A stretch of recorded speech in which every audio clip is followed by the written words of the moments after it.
Let's talk about the production process. I've already explained what immersive audio is and some of the formats that are out there, so if you want to get a good grip on everything, take a look at the last couple videos. First, let me tell you what Dolby recommends. You should be mixing on at least a 7.1.4 system and have the Dolby renderer up on a separate computer. Wouldn't that be nice? Even a budget setup that I was coming up with for work cost about 10 grand. So there isn't really a market for these in-between producers who will buy inexpensive equipment to get an Atmos setup. I predict if Atmos becomes really popular in music, we're going to re-see that separation gap in quality between the actual studio professionals and the at-home bedroom producers. So let's get going. We're going to mix in headphones because it's the most accessible. And a common question I get is, if people are going to be listening to my mix on headphones anyway, why not just mix in headphones? I asked that question and the answer I got is not good. It's what we have, so it's what we're going to do, but professionally speaking, you can't hear nearly as much as you can when you have a surround sound system around you. So if you listen on speakers, your binaural mix is going to be much better. But you can get the hang of it once you know how to do it, and I know a lot of professional mixers who monitor headphones all the time and they only use one computer for the renderer, so I believe in us. FAQ 2.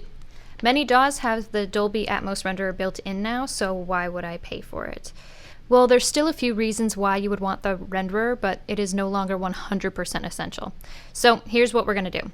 We're going to use Logic because there's over a million reasons why you should. Namely, it has the renderer built in so you can monitor Atmos or spatial right from your DAW. Of course, Pro Tools is a hop, skip, and a step behind. They do allow you to export an ADM BWF file, which is what we'll need, but you still can't monitor in your DAW. So you do need the Atmos renderer software if you're going to be using Pro Tools. Back to Logic. There's an argument that Apple Music will soon take over the streaming service because they're the only ones that offer Atmos and spatial audio at a base level subscription, and that their algorithm is arguably better and sounds more realistic than the others. Plus, supposedly a good spatial mix translates pretty good into Dolby Atmos and not necessarily the other way around, if you're curious. So when you're monitoring your mix, you're going to want to monitor in spatial via the Apple headphones or the AirPod Pros. Yes, as you may have already guessed, the mixing engineer has to step into a mastering perspective in a technical way. Once the ADM BWF is exported, that's the final step. So mastering engineers are actually mastering stems now. Weird, right? There are mixed feelings about that. Essentially, the mix master feels like it's all kind of done in one, since you don't get a stereo file after this to play with. Let's begin. Step 1, finish your stereo mix. You're going to have both versions, and the user and streaming services can toggle between one and the other. So they have to be the exact same length in time and match up completely. So keep that in mind if you normally master in Ozone. I recommend having your project bounce be the exact same length as you want your final song to be so that your ADM BWF file will match. Step 2, create an Atmos mix version of your project. Logic does a lot of steps for you if you go into settings and select Atmos. It pretty much gets their template up and running. If you're doing it yourself, here is the checklist. Your buffer has to be 512. All audio must be 48 kilohertz in sample rate. When you go to export it, it'll be 24-bit. Your mix has to average no more than -18 LKFS with a peak less than -1. There's an argument that this encourages people to have a more dynamic mix since you can be higher in peak, but you have to stay less than -18. That's just how it is. I'm not sure why, but it feels pretty definitive, so get used to it. Set your level monitoring plugin after the Atmos plugin in your master bus. I'd freeze your tracks to improve the latency if you're having trouble with them getting out of sync while it's rendering. If you want more than one track to be an object, you're going to have to route them to a bus, make an aux, select that bus as the input of the aux, and then turn on the object panner in that aux track.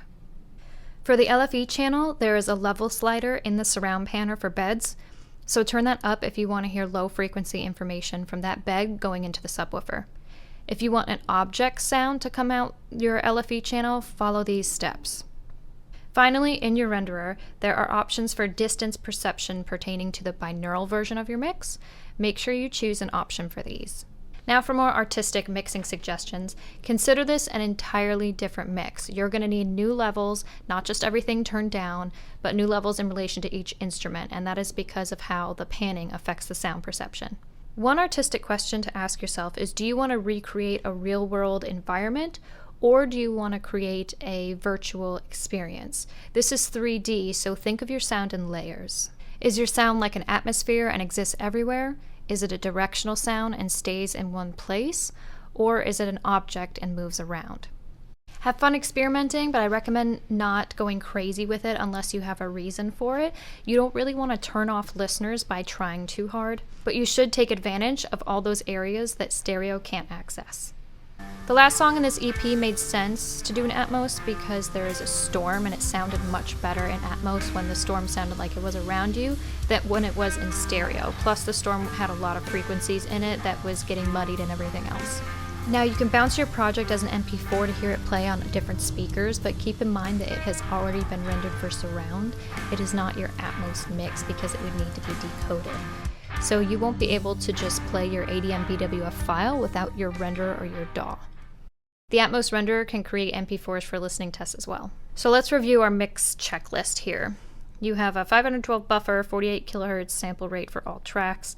You've monitored the volume after the renderer and it's -18, doesn't peak above -1.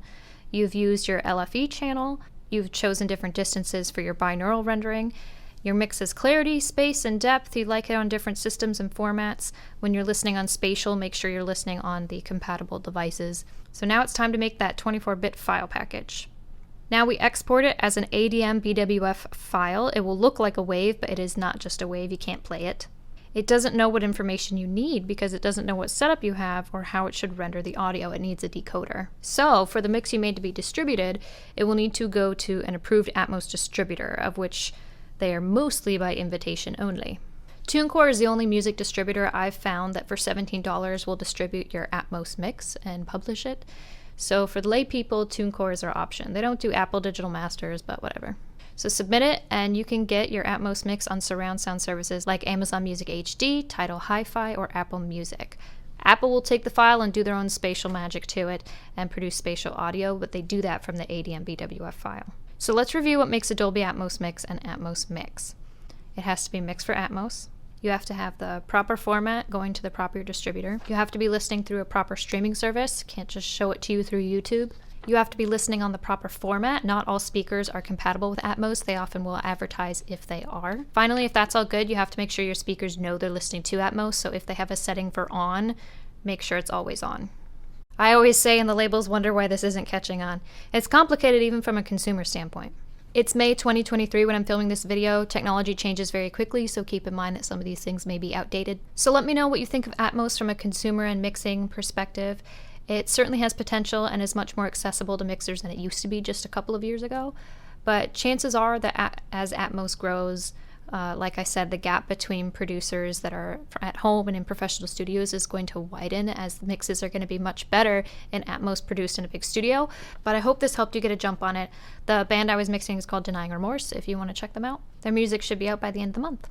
Contact me for mixing, mastering, and audio services. Leave me questions if you are confused. I'll put all of this in writing for my blog for you guys to see. Happy to help, of course, and thanks for your support.